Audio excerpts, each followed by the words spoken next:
girls. Welcome back to the Asterisk podcast, where I'm your host, April Biondolillo. And today on the show, we have a special guest, Kristie. How do you say your last name, Kristie? Everyone asked me that question. I'm like looking at it. I'm like, oh no.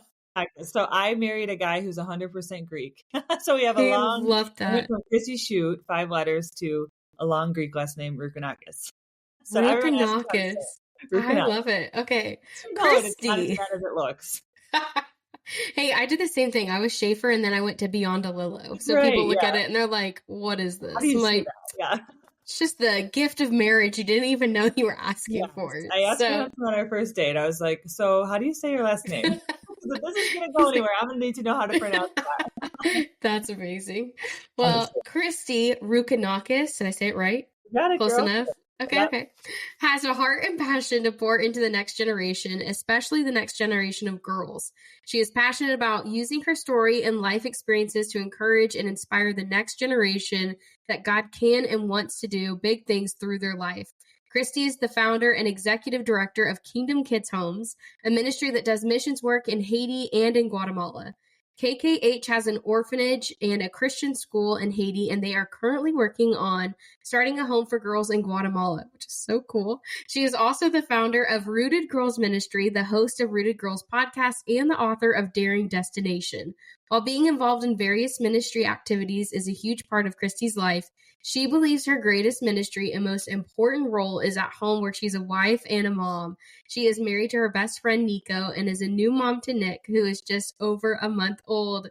Kristie, welcome to the podcast. Thank you. So excited to be here. So excited to be sharing.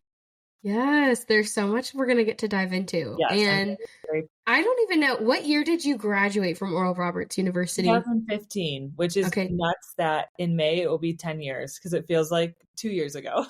You're like, what in the world? I said to someone the other day, I was like, wow, I've been out of college 10 years. It does not feel that long.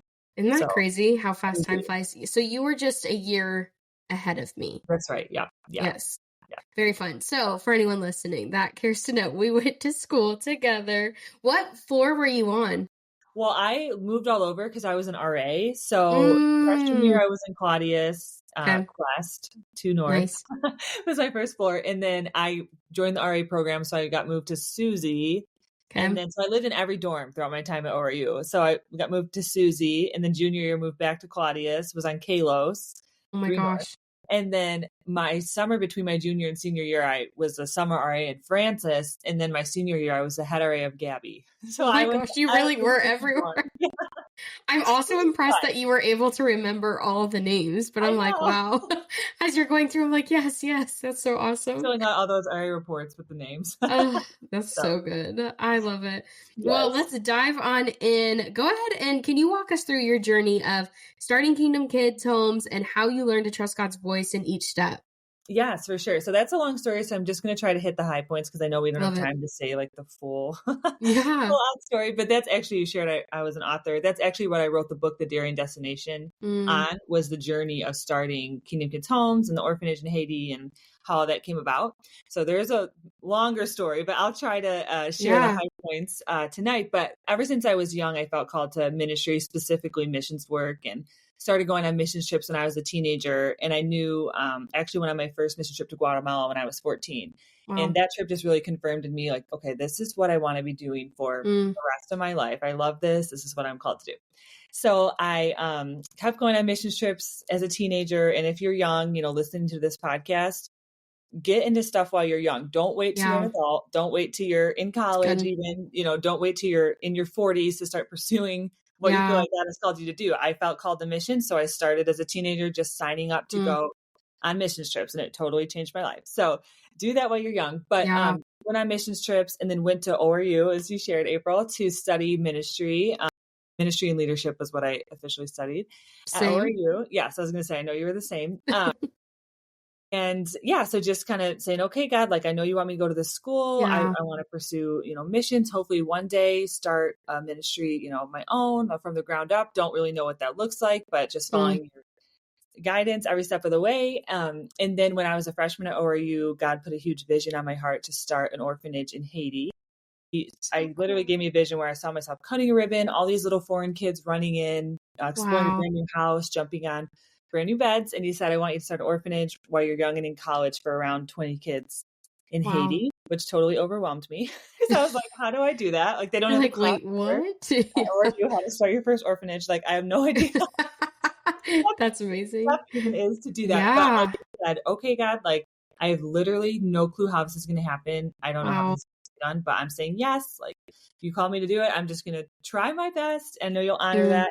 And so I said yes to this big vision my freshman year at ORU. I was 18 at the time. And then kind of secretly throughout my sophomore and junior year, I was making connections with people that did missions work in Haiti, other people that ran nonprofits, even like builders that had done built things in Haiti, phone calls with them, just to try to learn anything I could about starting an orphanage in Haiti, the country, all of that. And like I said, there's way more to the story, but did a lot of praying, did a lot of letting God grow the vision my sophomore year and junior year. And then the summer between my junior and senior year at ORU, I went on a trip to Haiti for a week where I had like a week's worth of meetings lined up from all these connections I had made. And so during that trip, I actually ended up meeting, which I said, it's a really long story. I'm just giving the high points, but our Haiti country director and our orphanage director, whose name is Robinson, who's worked with us for 10 years now and still down there right now, at the orphanage, and amazing guy. But I met him through crazy stream of connections, such a God story. Like I said, there's way more to the story, but met him, and he actually had a guest house that he was using. He inherited it from an uncle, and he felt like he was supposed to do ministry there, and he always wanted to start an orphanage and be an orphanage director. Wow. And he had this house, but he knew he never could like keep it up on his own financially and take care of his own family. And so God like crossed our paths, and I went and looked at his house, and I was like, I feel like we're supposed to start the orphanage here. And he said, that's my dream. I've always dreamed of having an orphanage here. I got to talk to my wife, but I really think, and I got to pray about it, but I really feel good about it. And I said, I know God's giving me such a clear yes. He's not going to give you a no. He's giving me such a clear yes. So that's good. Next morning, he told me, he emailed me and said, Kristie, I feel like we should move forward. Let's start this orphanage here. Wow. So that's just a very quick version of the story. But basically, God gave me a dream to start an orphanage. Went to Haiti, did not know anything about it. That was right before I started my senior year of college. And so I got back and officially made Kingdom Kids a nonprofit, launched a website, started raising all the funds to start the orphanage. We were renovating Robinson's house and just updating it and turning it into an orphanage. And so that was all during my senior year of college. And then right after I graduated in 2015 from ORU in June, we opened the orphanage and welcomed in 16 kids into a brand new home. And the vision came to life where all the kids ran in. We cut the ribbon. They ran in, jumped on their brand new beds, a brand new house. And only God, like I said, there's way more to the story, but only God could put something together and orchestrate all of the pieces that had to fall together for everything to happen. So now we have the orphanage, and we also started a school called House of Hope in Haiti, where we have 63 students in 2021. We bought land and built that property. So now we're starting a girls' home. That is so amazing. For young girls. Yeah. Gosh. What was that moment like when you were cutting the ribbon at the orphanage? Very surreal. Because I had, worked towards that specific dream for the last 3 years or 4 years about. And it was just like, I pictured that moment for so long. And then I was like, oh my gosh, the moment of fulfillment when it all came together. Yeah. So very, very rewarding, but very humbling. Because honestly, like I said, it's a whole long story, but only God could provide all the funds we needed, provide all the open doors, the right connections, even the kids, everything that had to come together for it that to moment. happen. Yeah.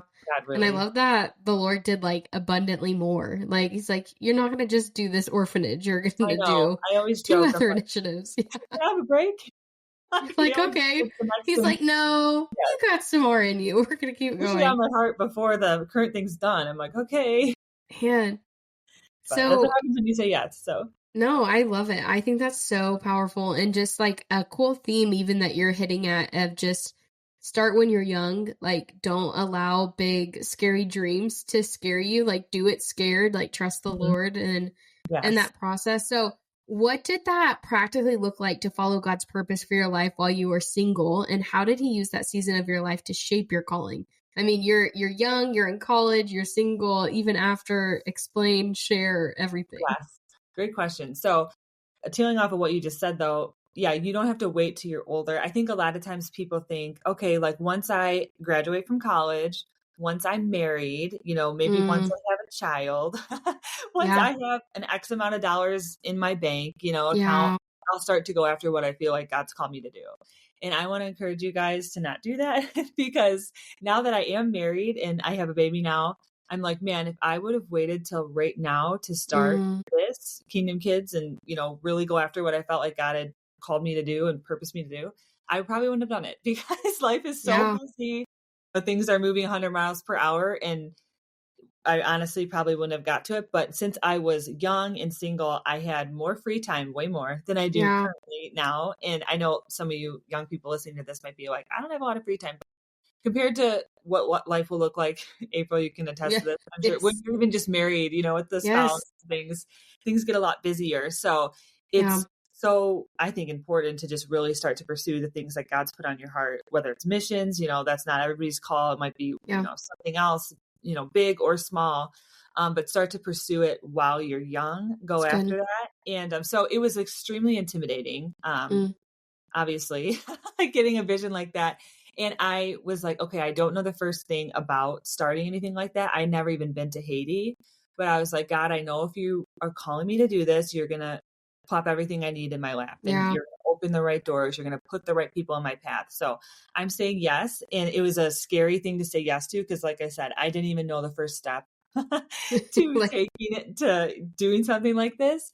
But I was just like, you know what? I just know I can't hear the voice of God so clearly about what I'm supposed to do and then turn and look the other way and disobey. I just couldn't live with myself. And I'm still, I hope I never change from being like that. Because still I'm that way. It's like, if God's told me to do something, I have to say yes and I have to do it because I always want to be walking in the will of God and following what, God has for me. That's the safest and best place to be. Right. So, so it was scary, but, so I think a lot of people sometimes think I have to wait till I'm married, because I thought that. So I actually thought, when God first gave me the vision freshman year, like I said, I was 18. I thought, oh, cool. This is something I'm going to probably do with my husband one day, like start with my husband one day. And then, someone actually spoke to me. This is like thinking way back, that summer between my freshman year and sophomore year, I was on a mission trip to Haiti for the first time. And someone during a prayer night came up to me, a girl I barely even knew, honestly, and said, I just feel like God telling me to tell you, you do not have to wait for your husband to get started on what everything you feel like God's put on your heart to do. And she had no idea God had like given me this vision of starting an orphanage and doing missions work in Haiti, where we currently were on that missions trip. So that was totally the Lord that told her that, because I had not told anybody about the vision God, except my parents. God had actually, at that time, I hadn't even told my parents that God had put on my heart to do. And so she just came up to me and said, I don't know why, but I just feel like God wants me to tell you this. You don't have to wait for a husband, a man, to start going after what God's called you to do, whatever dream it is.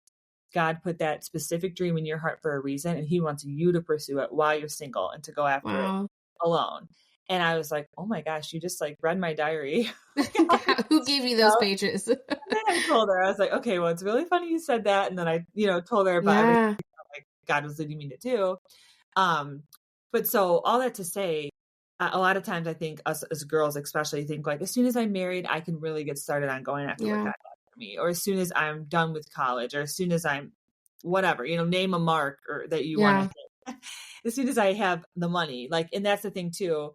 I didn't have any money. Like, we had, when I started the nonprofit, we had, I think, $350 in the bank account, $350, which is nothing, on the grand scheme of things. So, that doesn't even like feed a kid for a month now, So, and I had no idea how I would get the money, but it was just like, God, I know this is your thing and not mine. So I'm just going to say yes. And you're going to open the right doors and you're going to provide the way. So my encouragement to anyone listening, and especially younger girls, is you don't have to wait till you are married to start going after what you feel God has for you, till you graduate from college even, or till, you get a certain degree, or, name something, a certain amount of money in your bank account. I didn't have any of that. I just had God and a lot of faith and a lot of trust in him. And a lot of times I thought, am I really doing this? Am I really? And I still think that even now it's starting, the girls home in Guatemala. I'm like, are we really doing this again? Like we are, but it's just constantly like trusting, taking God like by the hand and trusting him. Not letting the limitations of the world like hold you back, because that's such a man-made thought of like, I have to be married, or I have to have this amount of money, I have to have all my student loans paid off, or I have to, I don't know, name something, that's such, God doesn't think that way.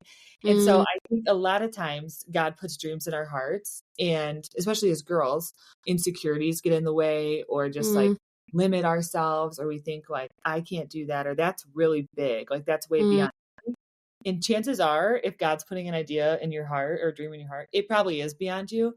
But that's why it's a God-given dream. It's a God-sized idea. It's not you. So I would encourage you to just say yes. So in answer to your question, April, I was very intimidated, had no clue how any of that would come about. Again, thought I have to wait till I'm married to like really get things started. And then God was like, nope, like you're doing this while you're young and in college. You're not going to date anyone the whole time you're at college. You're going to be single, and you're just going to do this. So, so it happened not really in the way I thought it would, but God had other plans. And like I said before, just following God's will and walking in what he has for you is the best place to be. Was that difficult for you to like hear that from the Lord, knowing that, man, it may not be about dating or finding someone I'm going to be in a relationship with, but my focus is going to be on this mission, this vision that he's put on my heart? That's such a good question too. At the time, because I went to college thinking, okay, like I'm going to meet my husband here. And, I had this whole plan of how things were going to go in my head, and it didn't go that way at all. But thank God it didn't, because it went way better than I thought it would go. Always does. Yes. Always does. God always knows. Yeah. But so at the time I was like, what do you mean? Like I'm supposed to do this by myself? But then what that one girl really said to me from the Lord and encouraged me, like, God put this specific dream and vision in your heart. You're supposed to be the one championing it. You're supposed to be the one carrying it out. I was like, that makes sense. Because I really do have, the vision for it. So I was like, oh, this is not at all how I thought things would go. But just as always, his ways are always better than ours. So. Yeah. And you had to learn throughout that process to put your trust in God's timing, knowing, man, he's a good God. Like he hasn't just given me this desire for nothing. He's given me the desire for both. So trusting him specifically when it came to relationships, what encouragement would you give to the girl who feels like she's been faithful in her walk with the Lord, but still hasn't seen that promise yet? Yeah. Well, gosh, that's a really good question, because I dealt with that a lot in the area of relationships. So I have been single until I met my husband. Now I'm married. Yeah. But my whole life, up until age 28, when I met my husband, I had never had a boyfriend, which was kind of unheard of. And I'm not saying anything bad about dating or having a boyfriend. Right. I think that's totally fine. If people want to date, I'm not putting that down. But for me, I just felt like God said to me at a very young age, I think it was in 8th grade to be exact. He didn't want me to like date a bunch of guys. He just wanted me to wait for my husband, the one person he had for me, and save all of my heart and all my love just for one person, all my emotions and all that comes along with dating. Yeah. And so I said, okay, like that sounds good. I'll do that. But I didn't think I'd have to wait till age 28. I was like 13 at the time. I thought you could have shared that little detail. Probably happened by 18. I can wait a few years, but it definitely didn't.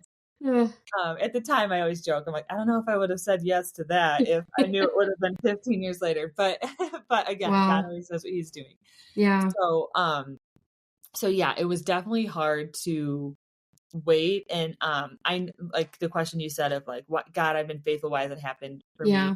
I would say that a lot. So throughout all those years of waiting and being in so many friends' weddings, which so happy, for all those friends that were getting married. I was in 9 weddings before my own. Wow. And so always was so happy for all my friends. But I remember I would actually just be upset sometimes, like asking God, like, why is this happening for everybody else and not me when I have been so faithful? Like I said yes to like just waiting for the right person for me. I would go on dates and stuff, but I would always pray for clarity. Like, is this something that should continue? Is this something that shouldn't? Right. I would always get it pretty quick from God. Like one date and done. Like, no, nice guy, but I'm not I know it's not like the person God has for me. And a lot of my friends would always be like, why don't you just give him one more chance? He's such a nice guy or something. I'd be like, I know he is nice, but I just know it's not what he has for me.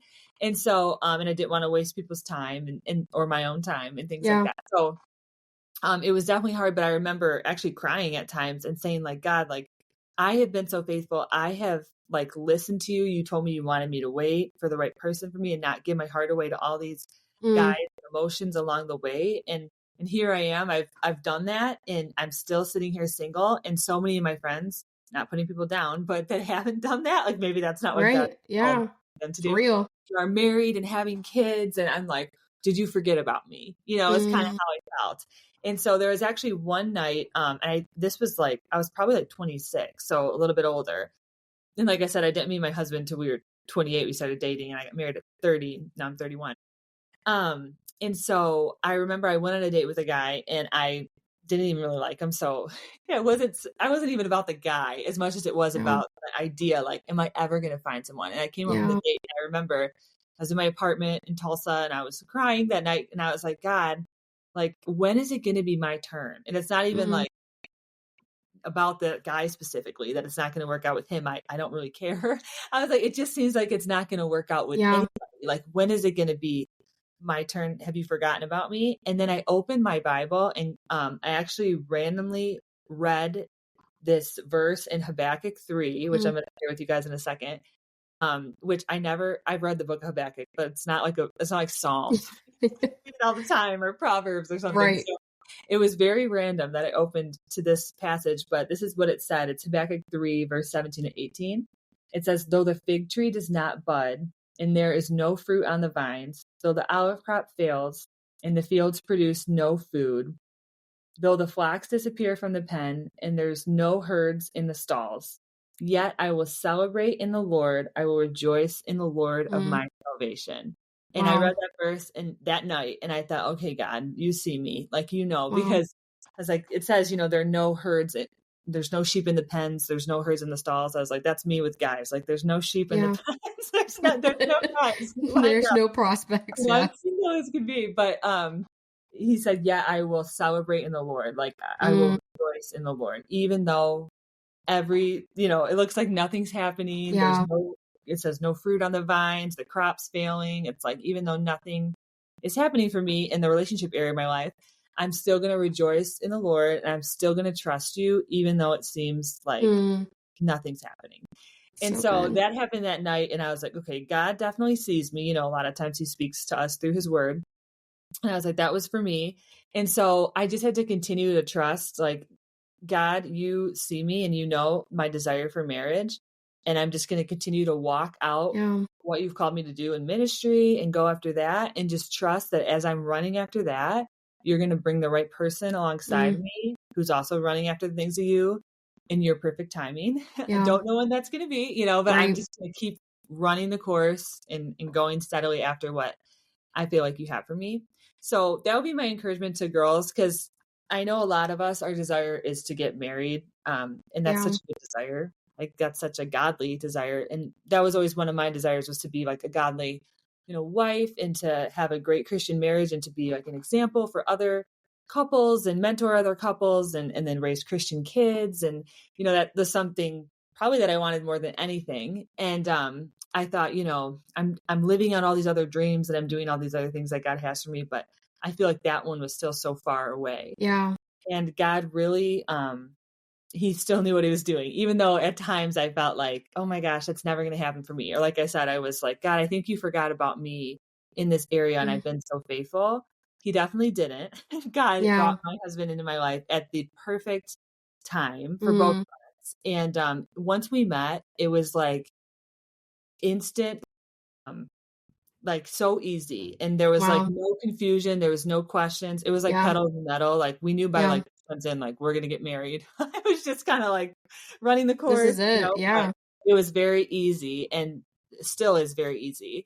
And so, both of us didn't date a lot of people. He only had like a girlfriend in high school, and I didn't date anyone, like I said. And so we both were always the single one in our friend groups, and just kind of waiting. And one of the first things he told me when I first met him was, because we were talking about how we're both always single. And he said, yeah, I'm just waiting. I guess I've just always been waiting for God to bring the right person in my life. And I don't feel like he has yet, and I said, yeah, me too. And so that's something we really clicked on from the beginning. Wow. So God and our personalities just meshed. And I know a lot of people, but there's like nobody better out there on the planet for me that fits me perfectly than my husband. So all to say, I could go on and on about that forever. But for those girls out there that feel like I am trusting in God, it might not even be for a relationship. It might be for something else, but I feel like he's forgotten about me. But especially in the relationship area, like I'm single. So many of my friends are dating someone, or they're engaged, or they're already married. And I feel like that's so far off for me. I just want to say, keep running your race, keep being faithful, keep trusting God, because he has not forgotten about you. Just like I felt at times, but you just got to keep trusting, even when, I'm about to sing a worship song, even when I can't see, I don't see it working, even when I don't feel it, you're working. Good. Yes. But he doesn't stop working. And even when you can't see it, God is still absolutely working and lining things up for your benefit. So just keep trusting in him, even though, trust me, I know waiting for anything, but especially like a relationship. Well, and it's so awesome when you get to that, like, you can look back now and you just see even more the faithfulness of God of, man, I'm so glad that I trusted him, even though it was difficult. And there were moments of, crying out to the Lord. And I think that was so key of just, that's where you went, when you were struggling, when it was tough. And again, not attached to a person, but to the idea of, okay, like, I don't want to go on another first date. Like, I want it to be the person. And even then, the Lord's so kind to say, hey, I see you, keep trusting me, and I think that's so awesome. During your time of singleness, were there any lies or temptations that came up, and how did you combat them with truth? That is such a good one. You're asking great questions.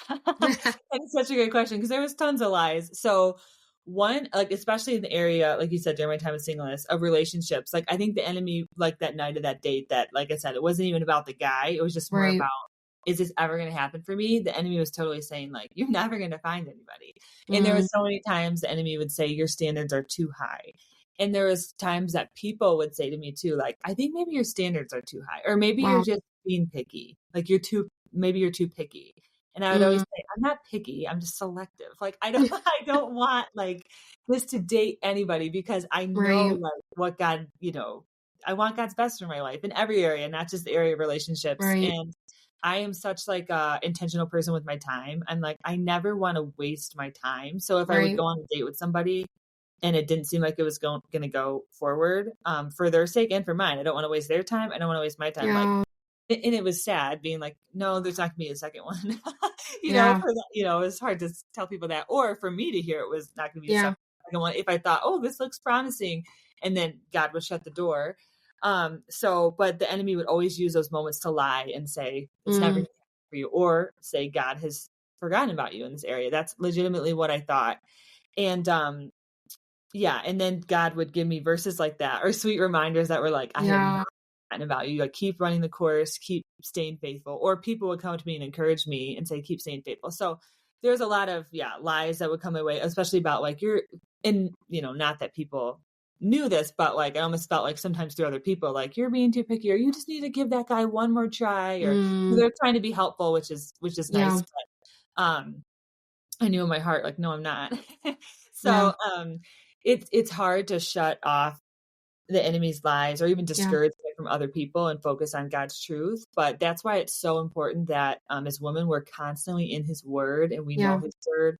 And, that looks like reading the Bible, but that also looks like listening to things like this, like a great podcast, Christian podcast that encourages you to keep running your race, keep going after what God has for you, surrounding yourself with Christian friends and influences, church, people and mentors, around you that could speak life into you and encourage you to keep going.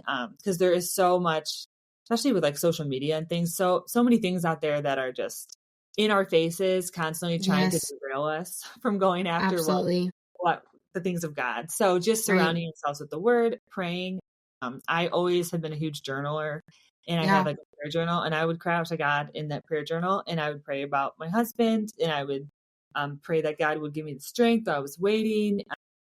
I'd pray for him, even though I didn't know who he was. Yeah. And now it's so cool to look back on those prayers and to read them and to be like, wow, God, like you answered this above and beyond, so you came through big time in that area of my life when I was really struggling. So my advice to people that might be struggling, because it is hard to be single, but it's such an important time in your life. It's such a gift. Like it's such an important time in your life where God can really use you to do incredible things for his kingdom. And you can really focus on going after the things of God and what he has for your life.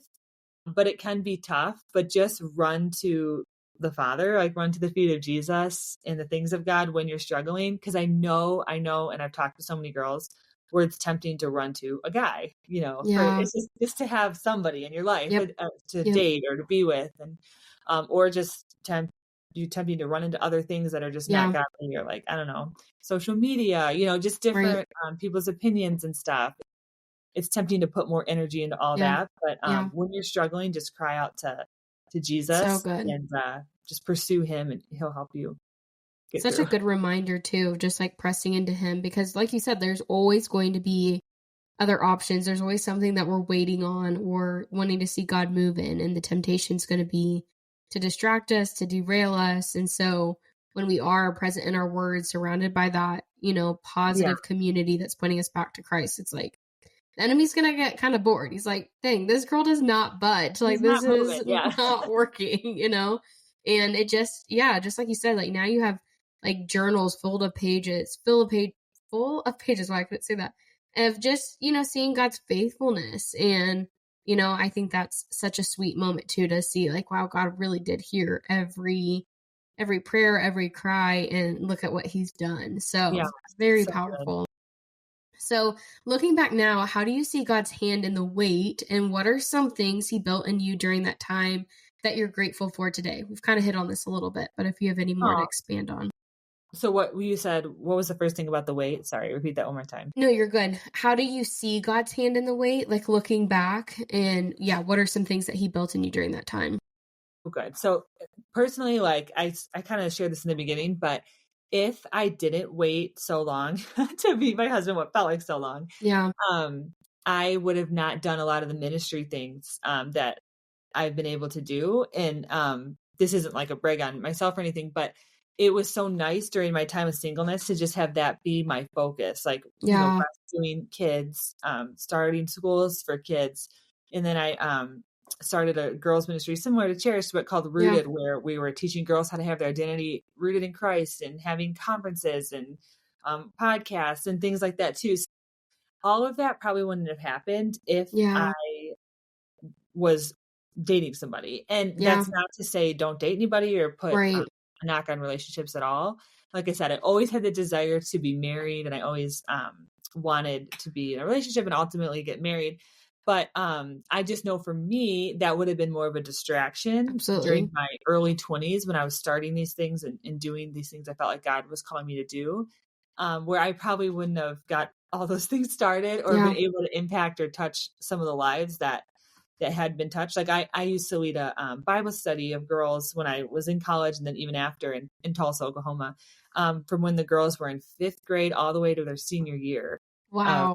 Mentored 8 girls, and now they're all like graduating from college or graduating from college, which is crazy. But every Sunday we would meet and we would go through different studies and study the Bible every Sunday at 3:00, from when they were in 5th grade to when they graduated their senior year. That's incredible. And that was so amazing for me to even do. But I probably wouldn't have done things like that if I was in a relationship, just because relationships take up a lot of time, as they should, as you're getting to know somebody and evaluating, are they someone I want to marry? So I probably wouldn't have been able to do a lot of the things I felt like God has used me to do, especially throughout my youth and young years, if I was in a relationship. So even though the waiting was hard, and at times I'd be like, oh, when is it going to be over for me?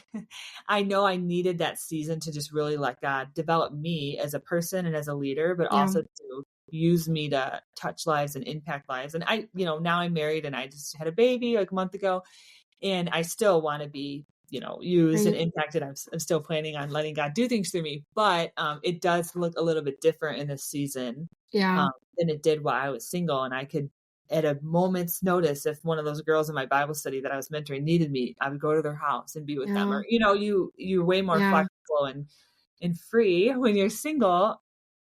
Or if a mission trip opportunity or a chance to travel to do a mission trip opened up, I could be like, sure, I'll go, Right. and now it's like, okay, I have a baby. I'd have to find somebody to watch the baby, it's just absolutely. Coordinate. So it was not always easy, the years of waiting, and they feel like forever. Like, I don't know if you relate to this, but when you're waiting for something, it feels like it's taking forever and it's so long. But really, on the grand scheme of things, when you look at it, I'm going to be married way longer than I was single. But it seemed like such a long period. But I'm going to be, married for the rest of my life, way longer than years I was single. So I know it may seem like an eternity when you're walking in it, living in it, but it is going to end, and then you're going to look back and think, oh wow, that was just such a short season. And I started to say earlier, but the season of singleness, I think a lot of people are like, oh, I'm still single, like I can't wait to have somebody, or it's just like something we want to just get through. Like, that's what I think the vibe whatever of singleness is. Like, we want to just get through this season. All right, when is this going to end? When is this going to be over? It's like something to dread, which I want to encourage anyone that's single that's listening to this. The season of singleness isn't something to dread or just hope to just get through. It's such a gift, honestly, where you have more time and opportunity to be used by God, more than you ever will have probably in the rest of your life. And also, not even just talking about being used by God, which is awesome, but you have more freedom to just like travel and go on trips and like go have fun. And, it can be a great time, in your life. Absolutely. All about your perspective. You choose to view it. It's not something to just dread or just to get through. It's something that can be such a gift, and that time is such a gift that you won't ever get back. I love that. No, I 100% relate to that. I feel like if the Lord would have given me my husband sooner than he did, it would have been an absolute distraction, and I would have given up on the other original plans, Yes. And so the Lord, he knows that it's a desire, and he's like, man, just keep trusting, keep waiting. And it is like, I think I look back at my time of singleness, and it was specifically when I moved from college and went to Washington. Like, my time there, I was like literally in the most beautiful area. I was like, man, I can go hike wherever I want. There's like really great coffee shops. Like, and it just turned, I read this book and I can't remember who wrote it, but it's like, I don't wait anymore. And it was all about this idea of like, man, I can go on this great adventure. Like, I am with the Lord, that things that we can do are limitless right now. Like, just enjoy it. So it really is such a gift, just like marriage is a gift, and there's just different seasons. And so it's like, appreciate it, so good. So now that you are married, and I guess even before that, but how did you learn to balance the desire for marriage with the call to ministry, and what did surrender look like in that tension? That's so good. I think a lot of people are like, I have to have one or the other. Like, like I have to be in ministry and like going all out for God, or I have to be like married, this wife that's home cooking meals, making sourdough like every day. Anyways, so I think a lot of people think it's like either or. Like, I can't have both, where you definitely can. And so obviously it's, still following after the dreams and desires of your heart, but it's also pouring into your marriage too, and making sure that's not neglected, because that really is your first ministry, your home life. I'm like so strict about that in my life. Like, my family, even meaning like my parents, my sisters, my husband, my son, all those, if I'm failing in that area, if I'm not like pouring into them and being, an encouraging daughter and supporting my mom and whatever she's going through, or supporting my husband and being there for him, but I'm out helping like a million other people, like that's not cool to me. So actually, one of my favorite quotes is by Mother Teresa, and I have a portrait in our family room downstairs, but it says, if you want peace in the world, go home and love your family first. And so that's a huge thing for me, a huge value. That if I'm out there, ministering to these girls and helping these orphans and all this stuff, but I'm like neglecting my own family, like, that's not good. Your ministry is number one. Ministry is at home with your kids, your spouse, you and your parents, your siblings and things. But you really can do both. And that's the thing for me. Every season looks different. Like right now, I just had a baby a month ago. So maybe some ministry opportunities I have to scale back on a tiny bit just because I have a 5-week-old who feeds off me, really needs his mom. You? Yes. Yes. Needs me to literally survive. So some things might look different. Like I don't get to sit through a church service a lot without him crying and going in the lobby right now. But, it's just a season. So every season looks different for sure. But if God has called you to, which I truly feel like God has called me to be a mom and a wife, but I also feel like God's called me to ministry, to be a missionary, to be a mentor, to be someone that pours into the next generation. You can do both. Just obviously you have to rely on God for the strength, but you can do both. But I would encourage people to not just say yes to every opportunity that just comes your way, because sometimes, you can only say so many yeses. So it's like you have to pick and choose, like pray through things like, God, is this what you want me to be involved in? Because I'm such a yes person. I would say yes to every like serving opportunity, every ministry opportunity out there. But because there's just so many things I love in different areas of ministry I love, but I've learned over the years to not get burned out. I have to pick and choose kind of what you say yes to and what you get involved with. And again, when you're single, there's so many more things you can say yes to and get involved in. Where now, as once you get married, there's a little less. Once you have kids, there's probably even a little less. But so every season looks different. But I would, so many people use Paul in the Bible as an example. Who he was awesome, missionary, traveling all over, getting tons of people saved, huge rock, in the Bible, and wrote a lot of the New Testament and things. And a lot of people say like, if I want to do something big for God, like I need to not be married, because look at Paul in the Bible. I've heard so many people say this. He wasn't married. And I'm like, okay, but that's true. You could, he did, he was amazing. And like that too. But I'm like, you can be married, have a great relationship with your husband, have kids, and also do big things for God too. It's just about balancing it all, being wise and careful about what you say yes to, what you say no to. But really at the end of the day, it's just praying and saying, God, what do you want me to go after? What do you have? And then just saying yes and going after it. Whatever God puts on your heart to do. And like I said, there's seasons for everything. Some seasons are going to be a little harder to be involved in a lot. Some seasons are going to be a little easier.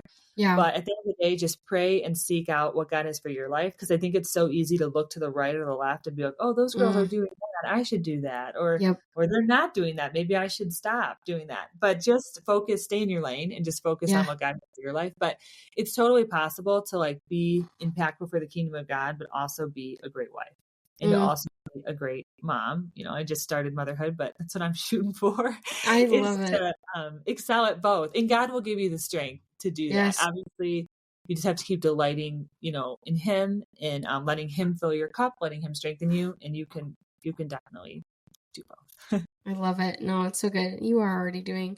I'm like, look at, you're on this podcast. You've got a 5-week-old. Like, he's rocking the baby to sleep. I love it. The partnership is so important. No, I think that's so cool.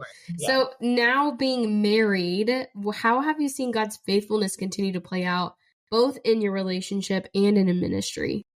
That is such a good question. So also, who you marry, I know you girls have probably all heard this, but is so important. So important. And so I started a ministry when I was young. I was 21 when I started Kingdom Kids Homes, and totally single, as you've heard.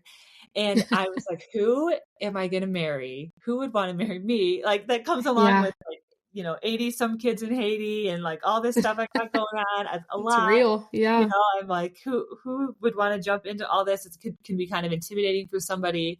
And I was always praying like, God, just let whoever comes along, like not be intimidated by all this stuff or overwhelmed, but let them be excited and let them have a heart to want to be involved. And that was totally my husband. So it's so crazy how God just like puts the right person that you need. So my husband is very business minded. And even though it's a ministry, it is a nonprofit, it is a business. And so he has just jumped right in, and he has, a different job. I I run Kingdom Kids, and he has he's an accountant, actually. He has a CPA. And so he knows a lot about the business world, very good with finances, and good with taxes. No.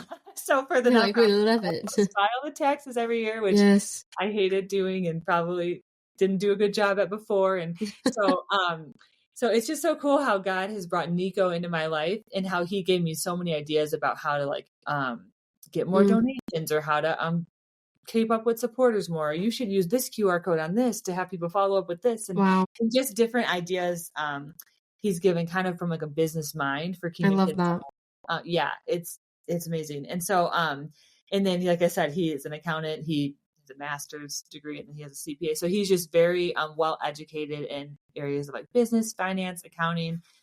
So he's helped a lot with Kingdom Kids, and he just kind of jumped right in. And he has, he came to Haiti like when we were dating, and met all the kids, and just kind of fell in love with it. And he always would say, like, before I met Kristie, I never imagined doing this kind of stuff. Wow.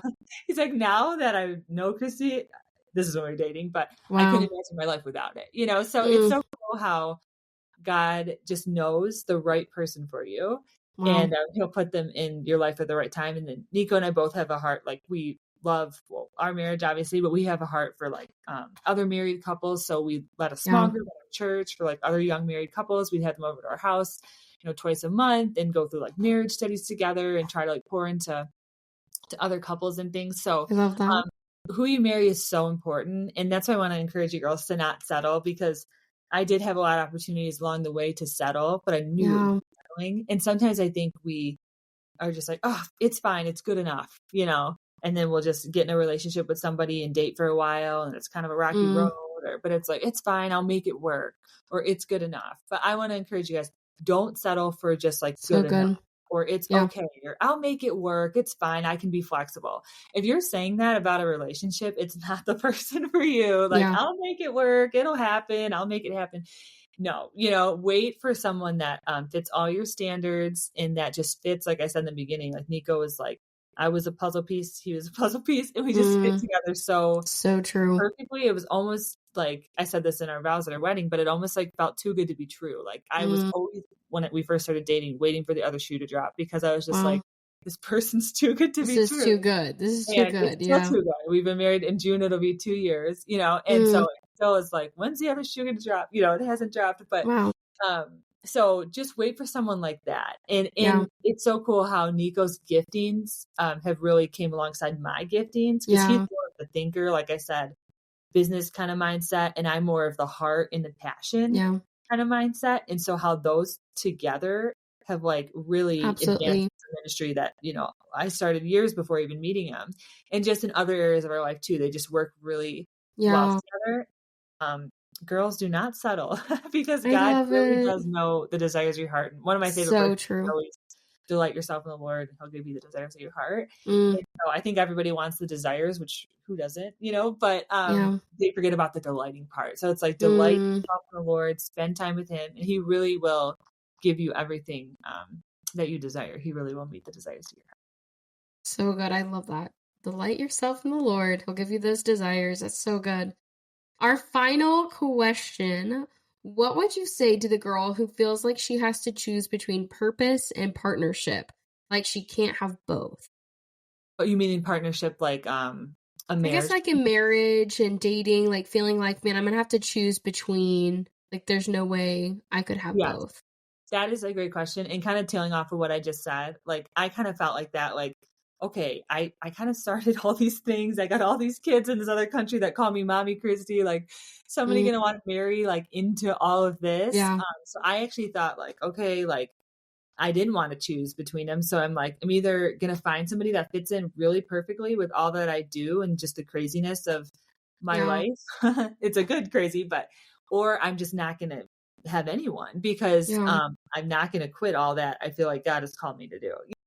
So, but like I said, when you delight yourself in the Lord and you trust in God in the waiting, he will bring that person that just fits into whatever you have going on in your life, whatever God's called you to do so perfectly. I just want to encourage all of you to just wait on God's timing because he really does have perfect timing.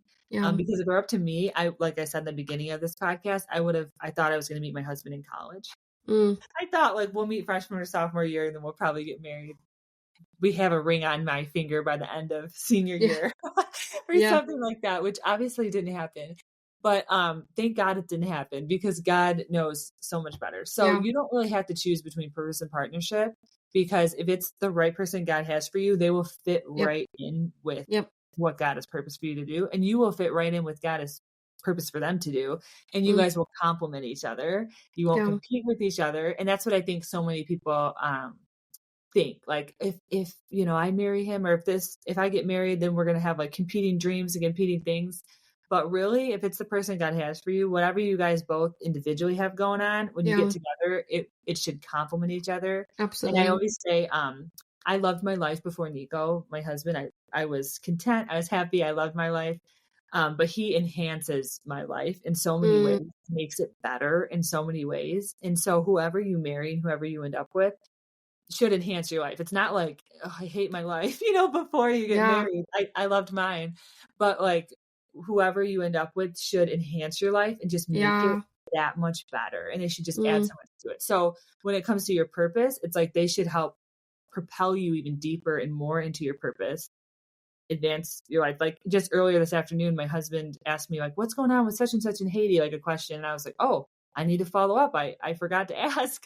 And so he's like just as much invested as I am and is always talking things, about things and giving me ideas and stuff as much as I am. Wow. And so you don't have to choose between like, do I, keep going after my purpose or do I have to stop all of that to get the partner in the partnership? Whoever God has for you, if it's the right person, they should just complement and fit right in with each other. So good. Kristie, you are such an encouragement. I just love that we got to talk on this topic specifically, just hearing your journey. And I know it is a blessing to so many that are listening and just trying to wait on the Lord. They want to pursue him, the promises, the plans. We know what it's like to wait. It's difficult, but you are just a testimony of what God can do and just that he does abundantly more than we could ever think, dream, or imagine. And I just want to say, like, I think it's so cool, everything that you are a part of.